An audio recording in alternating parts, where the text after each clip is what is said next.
Queria escrever frases que me extradissessem frases soltas. A lua de madrugada, jardins e jardins em sombra, doçuras adstringentes do mel, cristais que se quebram com música fragor de desastre. Ou então usar palavras que me vêm do meu desconhecido. Trapilíssima avante sine qua non Masiotti. Ai de nós e você. Ela era muito bonita, muito bonita. Mas o filho é, digamos assim, meio freudiano. Quando você percebeu que você era filho de uma grande escritora?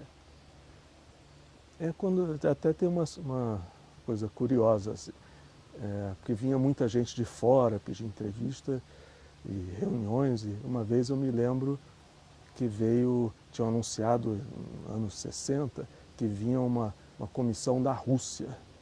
E aí eu fiquei encarregado de servir o cafezinho. Na hora que eu trouxe a bandeja virou e caiu no meio da reunião. Então aí eu percebi que tinha, digamos assim, gente de fora vindo para estar com a Clarice.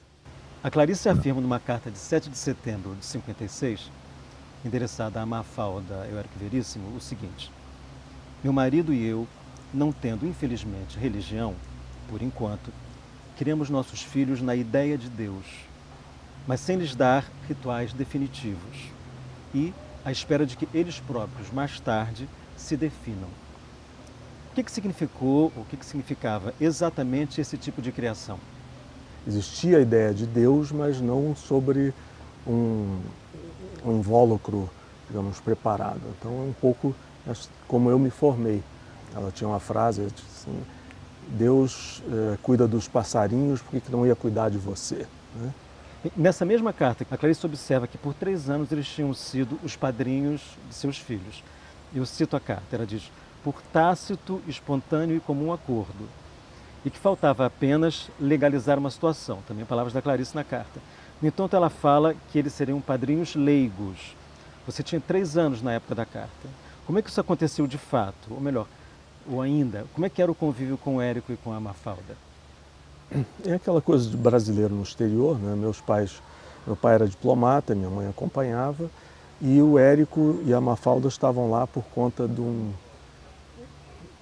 uma função lá no Congresso Pan-Americano de Literatura, e eles eram os melhores amigos, então um pouco mais velhos. Na verdade, o Érico e a Mafalda foram meus avós de fato. E por isso que ela estava dizendo que estava consagrando uma coisa de fato para o direito para ter um documento, né? Assim. Então, mas não era uma coisa afetiva e não religiosa. Né? Você se sentia os dois como... Eram avós, inteiramente. Não. Foram os meus avós, porque eu não conheci. E avós deliciosos, imagino. Fantásticos. Os dois personalidades assim muito queridas e muito especiais. A gente morava no Leme e no prédio ao lado morava a irmã da Mafalda Veríssima, a Lucinda Martins. E esse pessoal estava sempre lá, e fora no prédio ao lado era o ateliê do Aloysio Magalhães, do Burle Marx, e mais um quarteirão tinha o Bruno Jorge, o escultor. Então era uma convivência interessante. Muitas perguntas não são direcionadas ao tempo. Quer dizer, em outros tempos, uma personalidade que foi muito importante foi o Fauzi Arap, que fez umas primeiras peças da minha mãe, depois voltava lá e conversavam dias inteiros. Então era muito comum isso. O Mistério Coelho Pensante foi escrito a meu pedido, porque eu dizia: você escreve tanto, por que você não escreve um livro para mim? Aí ela parou e disse: não, vou escrever. E na época nós morávamos em Washington, ela escreveu em inglês e guardou, me deu e guardou. Muitos anos depois, no Brasil, pediram um livro infantil e ela tirou da gaveta, traduziu e virou o primeiro livro infantil dela. A história: um coelho que existia em casa, os peixes realmente, como ela conta na história, que nós tínhamos um peixe, eu fui viajar, ela esqueceu de alimentar os peixes, aí ela virou a mulher que matou os peixes. Um dos contos do livro Laços de Família é sobre o homem que se arrepende de ter abandonado o cachorro, que aparentemente é uma história quando ela saiu da Itália e foi para morar na Suíça, que ela deixou o cachorro. Então é uma coisa dela mesma, que digamos, é transposto para a literatura, como a literatura sendo uma coisa autobiográfica também, né? Nós tivemos o Miquinho, a Elisete, que ela também transcreveu. Essa história é importante. Tem a questão que a Elisete foi comprada na rua e que aí ficou doente em casa e depois nós levamos para o veterinário e que um dia o veterinário liga dizendo que está melhor e no dia seguinte ele liga para dizer que a Elisete tinha falecido, como se fosse um membro da família. Isso está tudo em crônicas e contos. E o Ulisses, o cachorro Ulisses? O Ulisses era fantástico, era um vira-lata com ascendência de Basset e era uma figura, porque ele acompanhava em tudo, ela tratava ele quase como se fosse gente. Na famosa entrevista que ela fez para o Pasquim, em que o Ulisses pegou o pessoal conversando em casa, ele pegou uma guimba de cigarro, né? Botou na boca e ele foi fotografado no Pasquim como sendo um personagem importante. E tem uma foto também que está no último livro infantil que eu reproduzi, do Ulisses no colo da Geni, que era uma empregada, uma negra assim, vistosa, que acompanhou até os últimos dias, que era uma cozinheira, então é um personagem importante também. Cada leitura é uma redescoberta. Eu não conheci outra vida que não fosse a de ser filho da escritora. Então, eu acho que ela escreveu, os textos não têm uma data, ou estão muito à frente do seu tempo. Isso eu não quero comparar, mas você falar de Cervantes, de Shakespeare e tantos outros, quer dizer, não tem data, né? Você lembra qual foi o primeiro livro da Clarice que você leu, fora os infantis? Talvez Laços de Família, talvez Laços de Família. Você lembra da sua reação, qual foi? Eu até fiz um texto, assim, à moda de Clarice, e mostrei para ela. E que ela achou muito engraçado e ficou curioso. Quer dizer, eu tentei copiar o estilo da Clarice. A gente tinha uma coisa em casa, que a editora do autor, ela mandava para a gente tudo que publicava. Então eu tive, digamos assim, acesso às primeiras edições do Drummond, do Vinícius, tudo aquilo que ficou tão caracterizado na década de 60, 70. Então aquilo vinha tudo, Rubem Braga, Fernando Sabino, então e os próprios livros da Clarice, mas que ficavam assim meio tabus, né? As crônicas, que foi o período de 67 a 73, é que a gente antecipava e lia, assim. Tem uma predileção especial por dois contos, duas crônicas, chama Restos de Carnaval e Banhos de Mar, que para mim são peças assim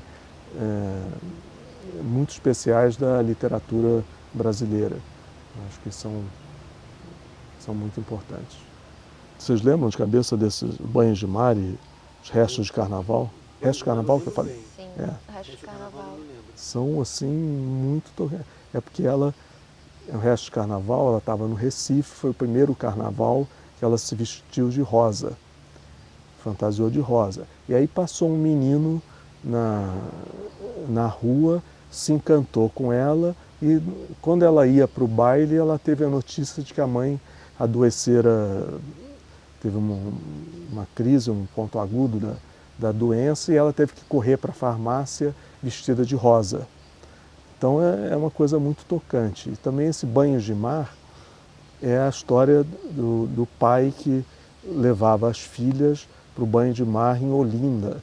Então, que acordava de madrugada e que o banho de mar fazia bem Então que ela se lembra voltando para o Recife com a água salgada no corpo e aquela questão do, digamos, tão ligada ao pai, né, e à infância. Então, essas crônicas, eu estava reparando um pouco, talvez foram uma espécie de antecedência do Facebook, porque ela postava no Jornal do Brasil as coisas assim, muito pessoais que não se fazia.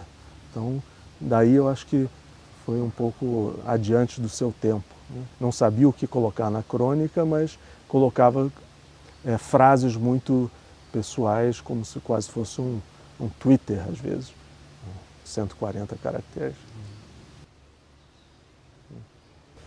Clarice sempre foi considerada uma autora difícil, mas hoje é bastante popular. Você vê aí uma contradição? Como que você encara isso?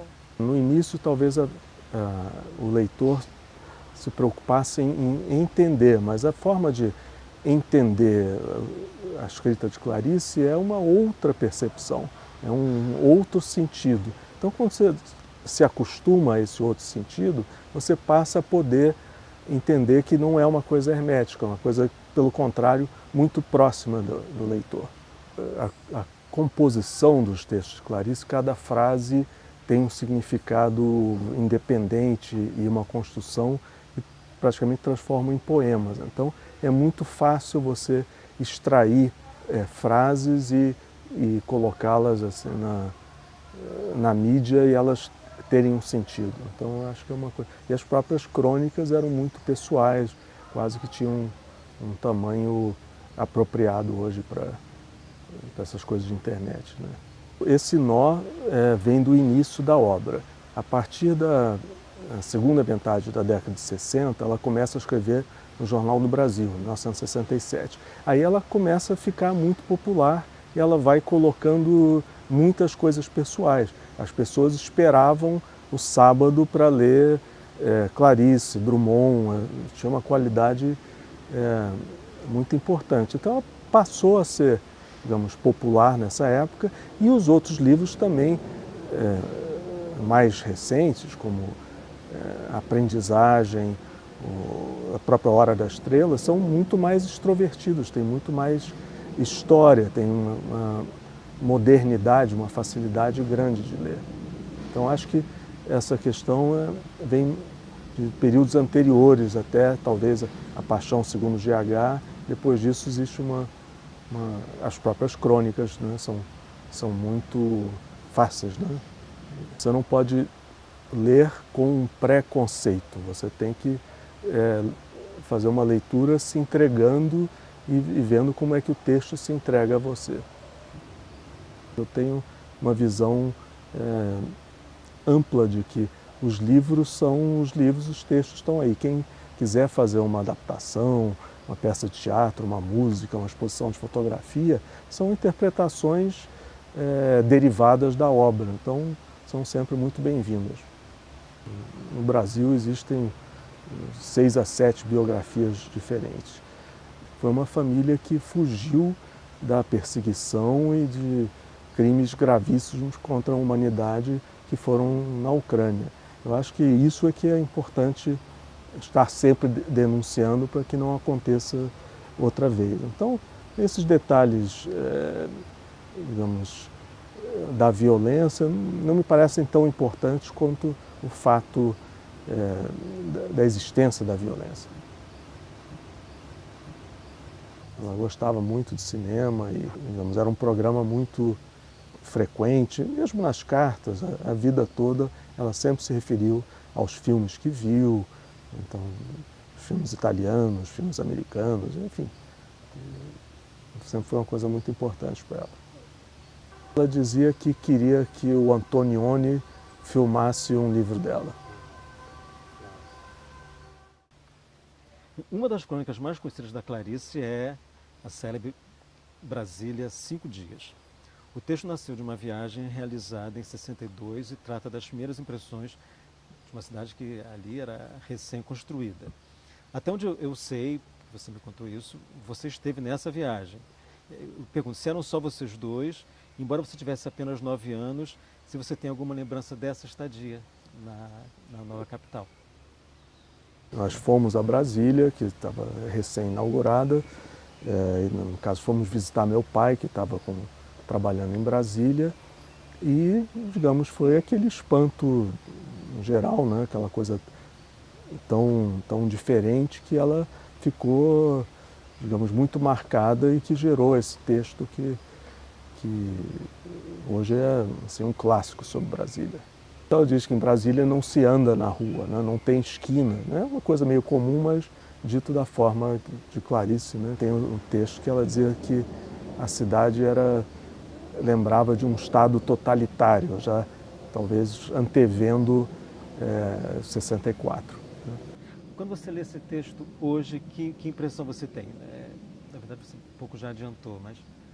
Eu acho que são impressões parecidas, né? Aquele estranhamento de uma coisa completamente nova, você comparando o Rio de Janeiro em 62 com Brasília nessa época, recém-construída, aquela cidade planejada, aquela terra vermelha ainda aqui no chão, era uma coisa muito marcante.